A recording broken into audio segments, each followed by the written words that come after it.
Hi everybody, I am here to review my new InkWell Press Academic Coil-free planner.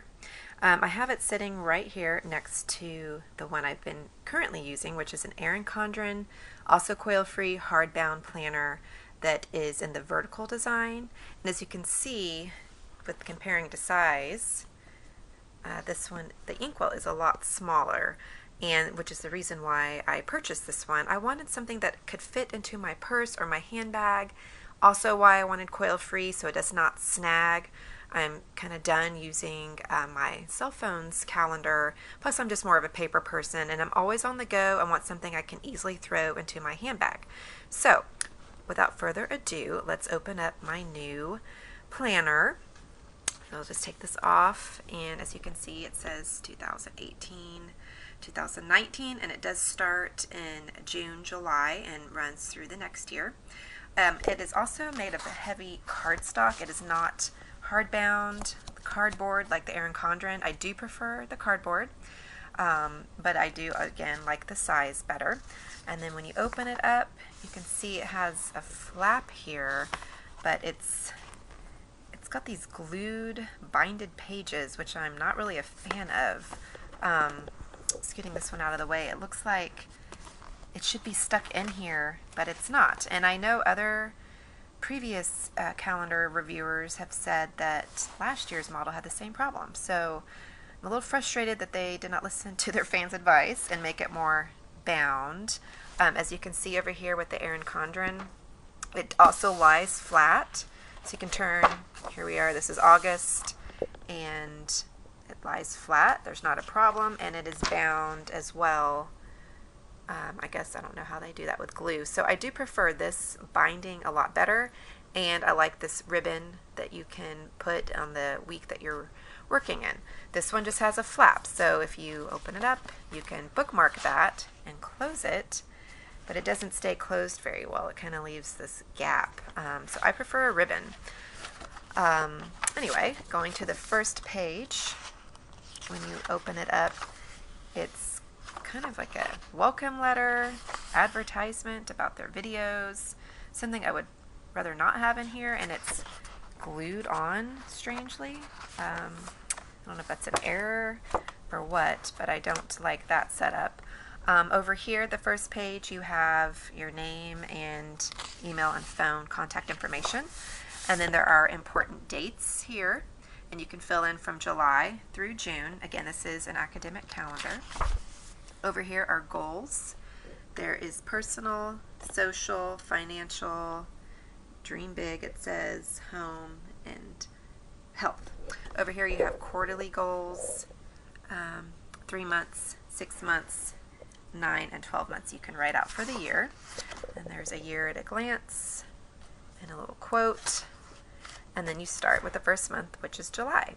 And I like over here they have a section on the side for notes in the top 5 that you can prioritize things and jot down notes. And then at the beginning of every month, see, here's July, you have the beehive, planning, mission board. You have me time, health, home, be social, financial, and dream big. And then the next page has some lines that say plan, and then you have a little beehive daily habit tracker that you could do, and there's 3 of them there. And then this little box says focus. So that's at the beginning of every month, and then starts the vertical planner, which is what I'm all about. My brain works better vertically when I plan things. I like to write things down from the beginning of the day, afternoon, and evening. I like to see it in that direction. And then I love at the bottom, there's 3 blanks that you can put in. I usually do meal planning at the bottom, what I plan to have for dinner that night. And then over here on this side of the page, there's a focus section and then a notes section. And this is usually where I put my to-do list for the week. And then I just check them off when I'm done. So that's it for all the months. Oh, and at the end of each month, there is a notes and rambling section. And they're little dots, kind of like a bullet journal would be. So there is space at the end of every month to take notes. And I love note sections. It kind of helps me have everything in one place, so I'm not having like a separate notebook that I'm taking notes on at, say, a PTA meeting or something like that. And then when you get to the back, the very end, you have more little fill in the blanks of gift lists, shopping for, ideas. On the next page it kind of continues, and then you have a wanderlust page of trip planning, kind of like my old Daytimer did back in the 90s, of airline information, car rental. There's 3 sections for that. This page is project planning. There's 2 sections. There's a project name and brainstorming and tasks for that. And then you have the monthly bill tracker. As you can see, I'll turn it and do it a little bit more up close. You can see there's the amount. There's the month at the top, and then the amount in these columns. And then date and paid you can check off. And then you have graph paper for notes for the rest of the planner. So there's lots of space, and I like to use these for Christmas lists and trip planning. If I'm researching hotels, I'll have it all in one place, or itineraries, things like that. If I'm going to meetings and taking notes again, I'll use this back page. And then look at this. See, this last page is doing what the first one did. The glue is kind of stuck on, which is a little frustrating, and this is just kind of a year at a glance, which I probably will not use anyway. And then as far as the quality of the paper is pretty good quality. This is my first InkWell, so I'll have to report back to you guys on how I like writing in my pens or gel pens, and if it bleeds through or not. But as far as it being bound, it is bound, like I said, with the glue and individual little sections. And it does lay flat, which is what they advertise as.